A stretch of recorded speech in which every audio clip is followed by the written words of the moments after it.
Sejam muito bem-vindas ao segundo episódio da semana Vou Engravidar. Aqui eu e meu amigo Rodolfo Salvato estamos mostrando para você tudo o que vocês precisam saber para conseguir engravidar finalmente. A técnica que a gente mostra aqui vai fazer com que vocês tenham 3 vezes mais chances de engravidar e se juntar a centenas de casais que já conseguiram o tão sonhado positivo. Então, se você está cansada de fazer testes de gravidez e ele vir negativo, negativo atrás de negativo, tentativa atrás de tentativa, se você já está desesperançosa, deixa eu te falar, fica com a gente aqui que a gente vai te mostrar como você faz para virar esse jogo. Agora, se você não assistiu o episódio 1, para tudo, para esse vídeo e volte lá. No episódio 1 a gente ensina os 3 pilares da técnica Vem Positivo. Algo que a maioria das mulheres não sabe, mas as que aprenderam conseguiram o seu positivo. Eu mostrei que os 3 pilares podem ser vistos na forma de uma sigla, POP, que é muito simples de você utilizar e muito tranquilo de você fazer na sua casa, que você pode começar agora mesmo. Então, se você não viu, volta lá no episódio 1 e depois a gente continua aqui. E se você já viu o episódio 1 e quer ter o bebê no seu colo, poder amamentá-lo, comprar a roupinha dele, passear no parque, ouvir ele falar mamãe, ou seja, todos aqueles momentos mágicos que só a mãe e o filho têm juntos, então preste atenção, anota o que eu vou te falar. Você precisa aprender a ver os sinais do seu corpo. Vou repetir, você precisa entender que sinais seu corpo te dá para te ajudar a engravidar. Esses sinais estão aí todos os meses, só que você dificilmente consegue identificá-los.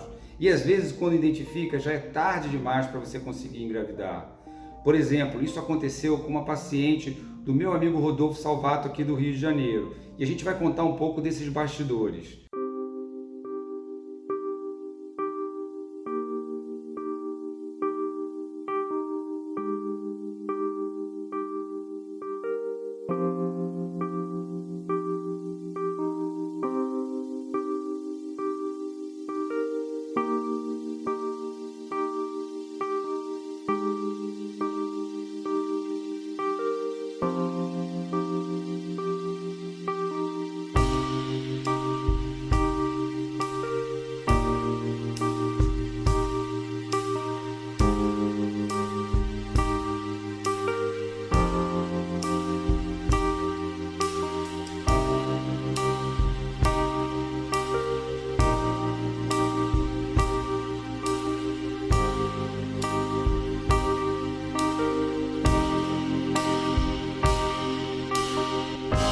Nossa espera começou em dezembro de 2017, quando a gente decidiu antes do ano novo que a gente começaria a tentar engravidar.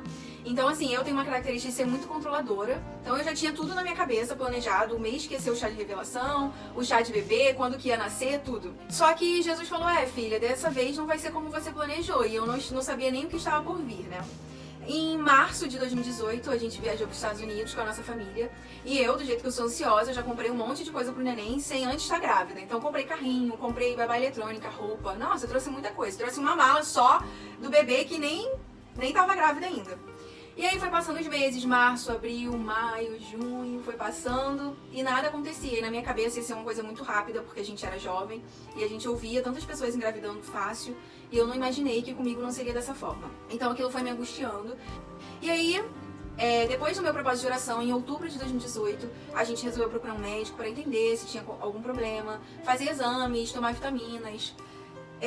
E a gente foi no médico indicado por uma amiga. Quando eu cheguei lá, a gente conversou com ele e ele me passou um monte de exames, inclusive exames que eu já sabia que eu teria que fazer, porque eu pesquiso muito sobre isso. E depois dessa consulta eu fugi, porque eu não queria fazer esses exames. Na minha cabeça eram exames tão invasivos, tão dolorosos, que Jesus podia me livrar daquilo, sabe?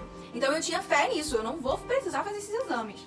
Só que aí foi passando o tempo, eu comecei a um processo de culpa, porque eu via que a minha família queria muito ter um neto, um sobrinho, e eu não conseguia gerar aquilo, então eu comecei a me culpar, eu comecei a sofrer muito, ter ansiedade, a pressão dos amigos. E essa pressão não é por maldade, é porque as pessoas me amam e elas queriam viver esse sonho comigo, sabe? Mas aquilo acabou me fazendo muito mal.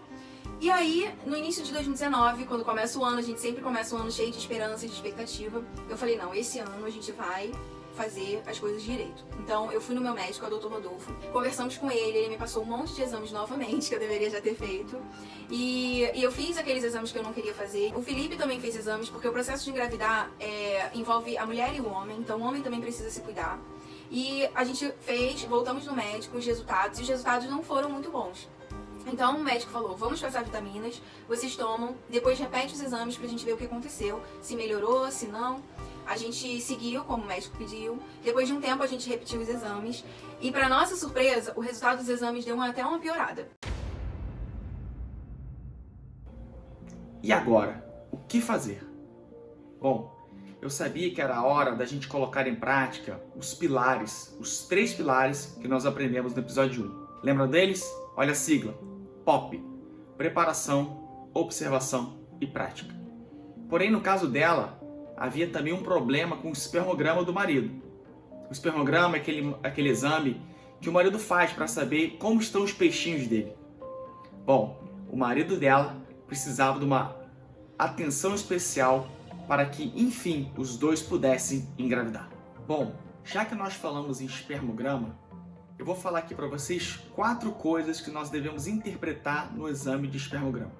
A primeira coisa é a quantidade. E você sabe uma substância que aumenta muito a quantidade de espermatozoide no homem? É o licopeno. E na ostra contém muito dessa substância.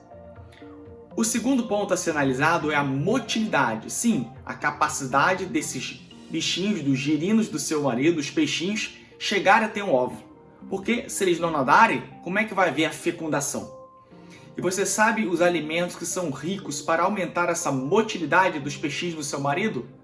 Frutas vermelhas, vitamina C, vitamina E, mamão papaya, tomate e carne vermelha. Mas sem excesso, tudo bem? A terceira coisa que nós devemos avaliar no espermograma é a morfologia do espermatozoide. Avaliar como está a cabeça dele, o rabo, o pescocinho. Tudo isso vai contribuir para uma boa fecundidade do óvulo. E quais são os alimentos importantes para que a morfologia do espermatozoide melhore? Alimentos ricos em vitamina C, vitamina E, zinco, selênio. Alimentos esses que estão principalmente lá na dieta do Mediterrâneo, que nós tanto falamos aqui, não é verdade? Então, daí a importância de uma boa dieta balanceada para ajudar também na morfologia do espermatozoide e assim aumentar as taxas de gravidez. E por último, uma quarta coisa que é muito importante também, mas também nós devemos não se apegar a tanto, é a fragmentação de DNA. Não se desespere, não é todo homem que precisa fazer um exame de fragmentação de DNA, tá bom? É só quando você tem uma alteração gravíssima quanto à morfologia, quanto à motilidade e quanto à quantidade.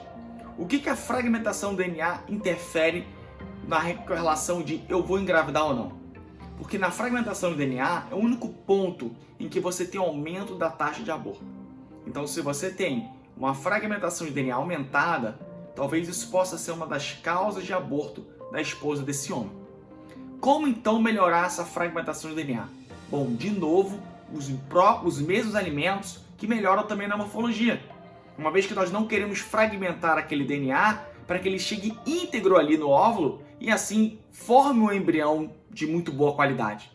Então, de novo, vitamina C, alimentos ricos em vitamina C, vitamina E, zinco, selênio e principalmente também os da dieta mediterrânea. Então vocês percebem que a alimentação do homem não muda muito. São mais ou menos ali uma concentração de muito antioxidante para melhorar em si esse sêmen do homem e assim provocar uma melhora na fecundidade e uma maior taxa de gravidez. Então ficou claro que a preparação ela é muito importante para o nosso método Vem Positivo, porque afinal o homem é responsável por 50% da gravidez e a mulher os outros 50%. Não se faz filhos sozinhos. Outra coisa muito importante que nós devemos ressaltar com relação à qualidade de vida do homem e sim se preparar melhor para conseguir aí uma maior taxa de gravidez numa relação sexual, melhorando os seus peixinhos, é evitar botar laptop no colo quando for trabalhar, celular no bolso, evitar dirigir por muito tempo, bicicletas, cuidado com esses exercícios de bicicleta, ou você que é ciclista, pedala aí 50, 80, 100 quilômetros, compre um selim adequado para isso, porque isso atrapalha muito. Qualquer coisa quente que ali na região perineal do homem, isso pode atrapalhar, porque lembra, o saquinho do homem, junto com os testículos, estão para fora do corpo. Então ele é sensível à temperatura externa. Então se você usar uma cueca muito apertada, vai aumentar a temperatura ali do saquinho e vai piorar a sua fábrica de espermatozoide. Então use cuecas boxe. E claro, gente, fazer exercício é fundamental para qualquer homem e controlar principalmente a glicemia e a obesidade. Quantos homens eu pego lá no consultório com esses problemas de não fazer exercício físico, são obesos, bebem, fumam, aí gente, não tem como fazer milagre. E uma outra coisa muito importante que eu expliquei para esse casal, que eles tenham relações sexuais de uma maneira prazerosa. Sem aquela pressão toda de que naquele exato momento nós devemos engravidar naquele ciclo.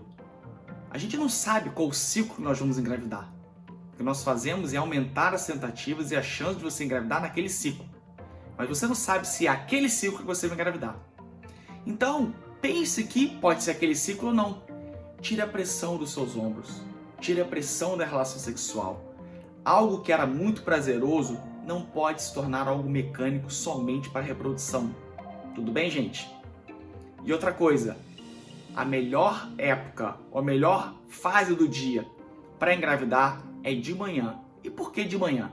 Porque geralmente o pico ovulatório é de manhã e a qualidade do sêmen também é melhor. E qual o dia certo durante o seu ciclo menstrual na qual você tem maior chance de engravidar? É aí que entra o segundo pilar do nosso método, a observação. E esse foi um detalhe fundamental que eu passei para esse casal que aumentaram a sua chance de engravidar. A mulher precisa observar os sinais da ovulação que o corpo dá, como por exemplo, o muco cervical, a temperatura basal, aquela dorzinha que às vezes algumas mulheres têm quando ovula. Para você pegar a janela certa, dominar o seu corpo e aprender com os sinais que ele mesmo te dá, para assim aumentar a sua chance de engravidar. O óvulo, tem uma janela aí de mais ou menos entre 24 e 12 horas. E é fundamental que você tenha relação sexual nesse período, para enfim conseguir o seu tão sonhado positivo e aí iniciar o sonho da gravidez. E eles seguiram isso tudo, colocaram em prática, que é o terceiro pilar do nosso método Vem Positivo. Não adianta nada você saber toda a teoria e não colocar em prática. E é por isso que depois de 28 resultados de betas negativos, eles finalmente conseguiram a alegria, a emoção de ter o seu tão sonhado beta positivo. Uau, que explosão de alegria, que emoção de ver ali a Pamela recebendo o seu positivo. Como eu me emocionei quando ela gravou aquele vídeo. E é isso que nós queremos para você.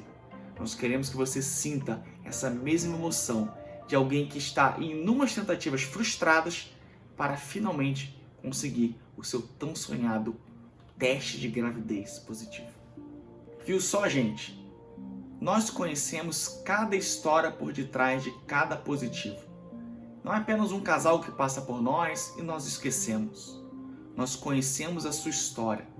Conhecemos que muitos ali lutaram contra depressão, ansiedade, frustrações, cobranças familiares e que por muitas vezes tentaram roubar esse sonho. Mas graças a Deus, esses casais perseveraram e conseguiram a sua tão sonhada vitória. Agora, gente, imagine se a Pamela não conhecesse os sinais do seu corpo. Eu não sei se ela estaria grávida, mas com certeza isso seria muito mais difícil de acontecer. Ela já tinha uma dificuldade de engravidar, então ela não podia se dar o luxo de não conhecer os sinais e sintomas que o seu corpo dá para conseguir engravidar no momento e na hora certa. Porque infelizmente o que nós mais vemos por aí são mulheres encontrando problemas para usar como desculpa por não conseguir engravidar. Mulheres que acreditam nesses pensamentos que surgem na cabeça e que dizem: você é incapaz de gerar, nunca vai acontecer com você, desista logo de engravidar. Isso vai gerando uma ansiedade que é prejudicial e, por sua vez, vira uma bola de neve negativa. E mesmo não conseguindo engravidar, elas não buscam uma maneira de melhorar a sua chance de engravidar. Elas basicamente ficam esperando mês após mês, achando que uma hora vai ser diferente. Isso é como tentar engravidar contando com a sorte. Mas agora você sabe que não é assim. Você precisa de um método e das ferramentas certas. Tudo bem? Então agora que você já entendeu a diferença entre tentar engravidar contando com a sorte e de seguir um método que triplica a sua chance de engravidar, porque foi isso que nós demonstramos durante toda essa história, você precisa tomar uma decisão. Continuar esperando e contando com a sorte, ou aprender a não depender dela e usar o método que funciona. Se você responder a segunda opção, se prepare, porque no próximo episódio nós vamos nos aprofundar mais nesse, que consideramos ser o passo a passo fundamental para você que deseja finalmente receber o seu positivo. Será um episódio inteiro focado em responder as principais dúvidas de vocês que estão nos acompanhando por aqui e também mostrando como você pode ter acesso à ferramenta mais poderosa para você engravidar, que é o método Vem Positivo. Um método que nós criamos justamente para ajudar casais que têm tido dificuldades em engravidar, mas querem realizar esse sonho logo. O método completo que engloba cada um dos 3 pilares bem detalhadamente. E o exato passo a passo que já ajudou centenas de mulheres a engravidar. Mesmo que tivesse dificuldade e empecilhos, mesmo que depois de tentar por muitos anos, ou quase terem desistido. Mas que linda essa história que o meu amigo Rodolfo contou, que linda a história da Pamela. Pra vocês verem que não é sorte, é saber, é conhecer o seu corpo. Agora eu queria que vocês deixassem comentários aqui embaixo sobre o que vocês acharam dessa história magnífica e das informações que a gente te deu. Deixe também suas dúvidas e a gente se vê no próximo episódio.